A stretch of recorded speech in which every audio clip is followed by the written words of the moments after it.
Well, Philip, welcome to Time Team. Thank you very much for joining us this morning. I had great fun reading Mortal Engines and Arthur, and I'm looking forward to your book on Lidford Gorge Railhead. Right. That apparently, I'm told by a researcher that you've got coming out. But originally you had a connection with Horrible Histories before Mortal Engines, and you worked with them for a bit. What happened with that transition? How did you go from one to the other? Well, I was an illustrator to start with. I went through art college and emerged as an illustrator in the sort of late 80s, early 90s, and ended up working on Horrible Histories. Martin Brown is the main illustrator for those. He kind of created the look of the whole series and is brilliant. And I'm probably somebody you should talk to at some stage, actually. But there came a point when they were publishing too many of them for him to illustrate them all. So I got to do some of those, which was fantastic. But I'd always been writing as well. My two things had always been writing and drawing. So once I'd kind of cracked the illustration thing, then I started trying to get a book published, and that became Mortal Engines, which was my first novel. And that kind of went well enough that eventually I kind of gradually the drawing fell away, and I became a full-time writer. I thought it was a lovely conception. I think probably everybody who comes away from Mortal Engines has this image of these tract cities cannibalizing other towns, wandering about the landscape. Where did that sort of original idea that stuff might actually be on a set of tracks moving around, how on earth did that happen? It's one of those things I really can't remember. I mean, it's 20 years since Mortal Engines was published nearly, and it must be about 30 since I got the idea. So like a lot of ideas, it didn't really come from anywhere in particular. I was working away trying to create this sort of vaguely kind of Victorian future world. And I kind of wanted I wanted the idea of sort of a big city where all my characters could live, kind of the rich and the poor all sort of mingled together in a Dickensian way. But for some reason, I just thought, well, if you stuck wheels on it, that would make it a more interesting story. And then once I got that idea, once I thought the city was moving, then it had to have a reason to move. So then it has to chase smaller towns to cannibalize them. And suddenly a whole kind of world appeared, which seemed to makes a certain goofy kind of sense, I think. So it was very satisfying to work in. And I like the fact that your two characters, well, you've got a number of characters, but Tom and Catherine have this great respect for what they call old tech.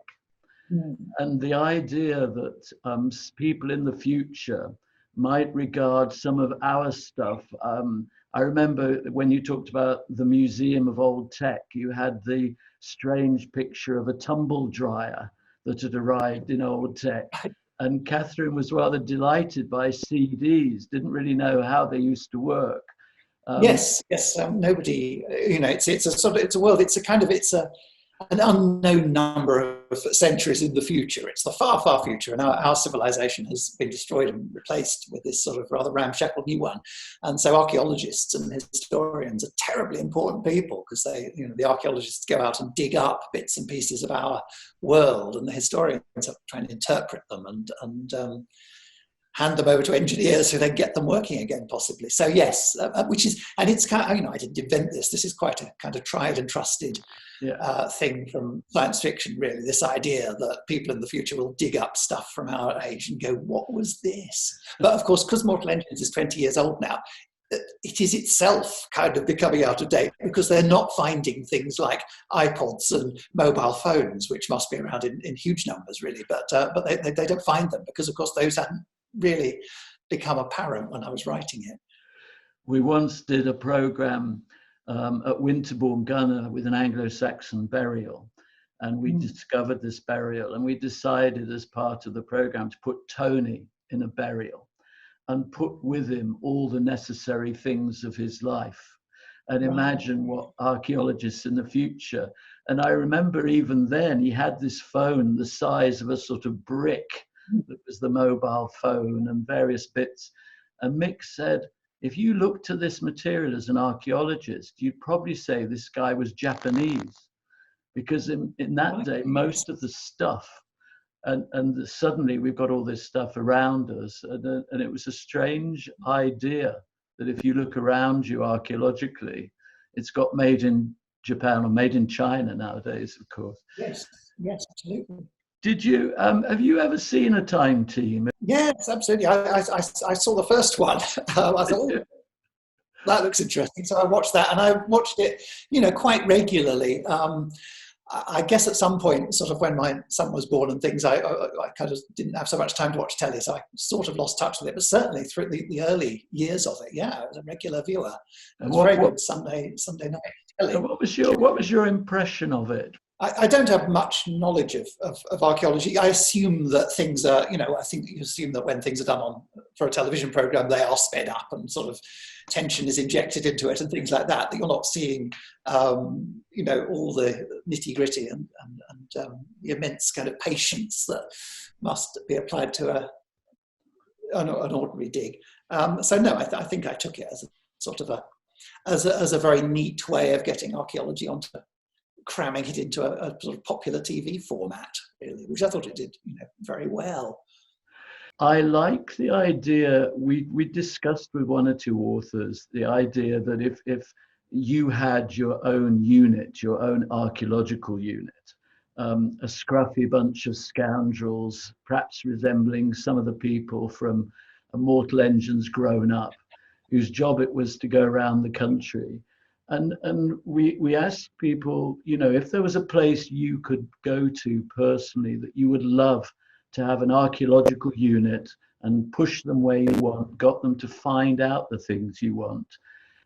Do any places come to mind? Is there any sort of fantasy site you'd love us to dig up for you? I don't know. I mean, living on Dartmoor as I do, you're sort of surrounded by archaeology everywhere. People tend to, Dartmoor always gets referred to as a wilderness. People say, oh, it's, sort of England's last wilderness, but it absolutely isn't. Wherever you look, there are sort of medieval field systems and Bronze Age stuff and industrial things from throughout history, really, right through to the 50s. I think there were quite big tin mining operations and things going on. So it's completely covered in human traces, and of course, walking over it like I do, you kind of want to know what everything was and who was there. So I think I could keep them very busy for quite a while, just digging up bits of Dartmoor and telling me things about it. Of course, there's the extraordinary, which I remember quite well, the Stone Rose and places like Spinster's Rock, where there are these long prehistoric rows of stones.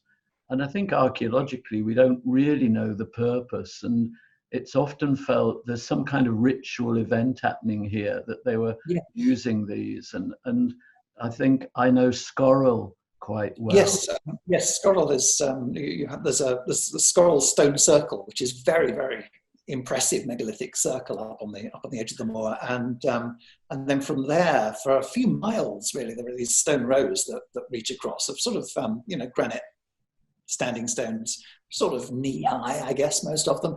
And then at the far end of that, to the southeast, I guess, there's one great big solitary megalith standing, the Long Stone on Shovel Down. And it's a wonderful landscape. It's quite extraordinary. But what it was all for, of course, who knows? One of the traditions we have in Cornwall, which I think you mentioned in your Here Lies Arthur book, which I've been working my way through, is the Tristan and Isolde tale. Right, yes. You refer to King Mark by his Celtic name, which is something like Cunna Morris, something like that, Cunna Morrow. Yes. What we had some contact with a lovely chap called Oliver Padell. Oliver was just brilliant on Cornish place names and the origins of myths and a whole range of archaeology. And he pursued the origins of the Arthurian myth. And you picking up Arthur was that a kind of big decision, because it's like a fairly well trodden land, but I think you found quite an individual take on it. Yes, well, I was very fascinated by it all through my kind of teens, college and things. I was very taken with the Arthurian legend. And then I kind of forgot about it.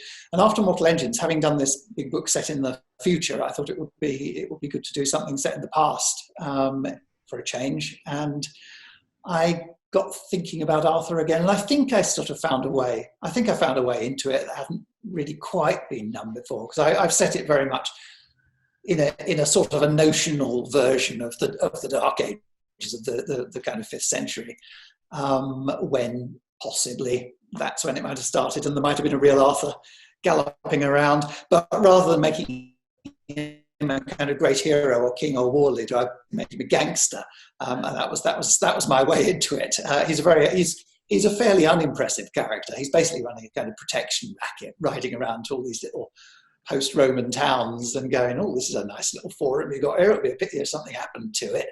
And he has a sort of a bard, Merlin, who is like the prototype of Merlin, who's his spin doctor, who kind of spins all these stories about him to make him seem more impressive than he is. And you know, the idea of the book is that this is where the Arthurian legend comes from.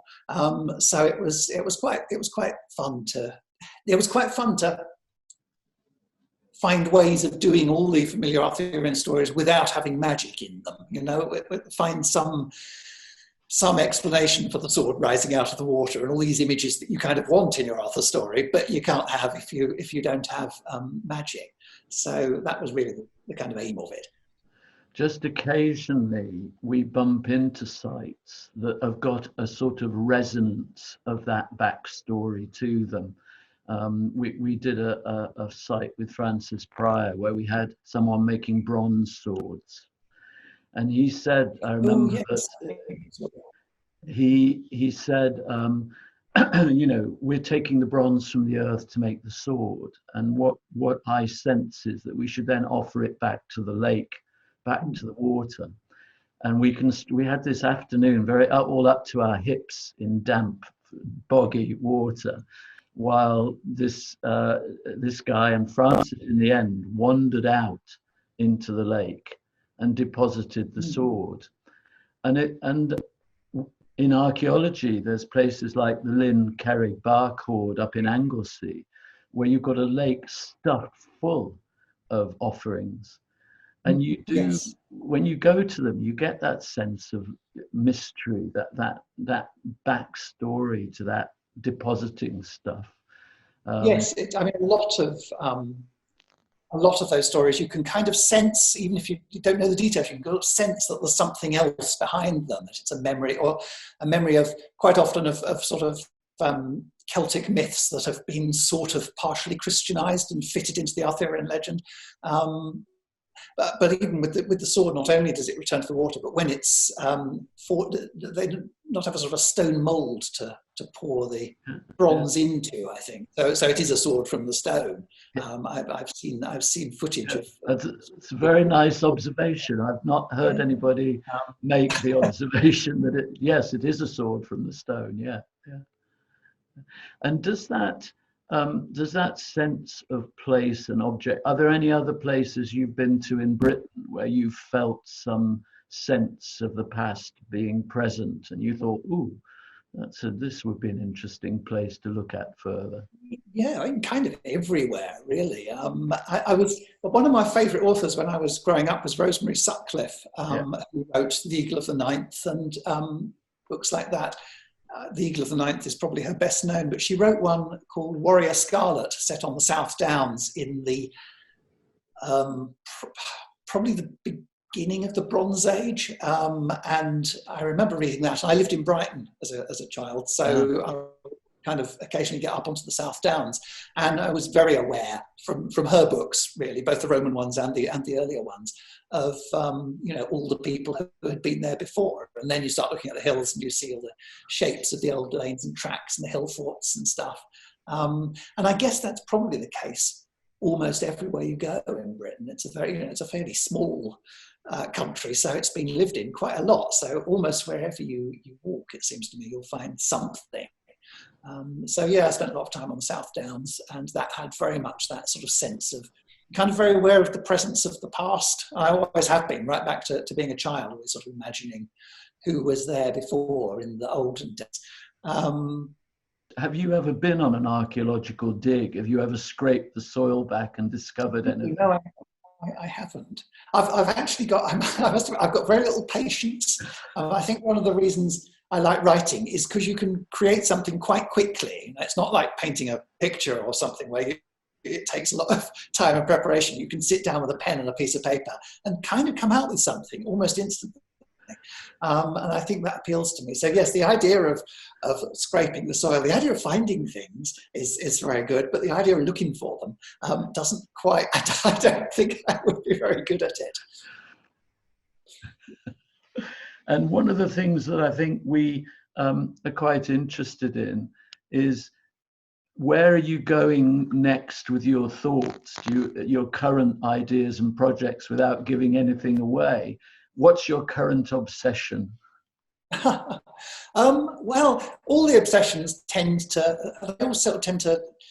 repeat endlessly. I mean, even when I was writing Here Lies Arthur, I was trying to do something different from Mortal Engines. I was very consciously trying to do something different. But when I finished it, I realized that, again, it's a post-apocalyptic novel with these people grubbing around in the ruins of a fallen civilization, which was the Romans. So you sort of tend to find yourself repeating endlessly. At the moment, I've just been writing something set on an imaginary island in what appears to be the early 19th century, and various strange goings-on occur. It's all quite gothic. Whether it will find a publisher or a home, I have no idea, but that's what I've been working on. Philip, thank you very much for that. Great talking to you. Lovely to hear about another illustrator who still believes in the drawings and the pen and the charm of the image on the page, which is absolutely why we worked with Victor for so long. And thank you for being part of a Time Team conversation. Nice talking to you. Thank you very much for having me. It's been lovely. Thank you.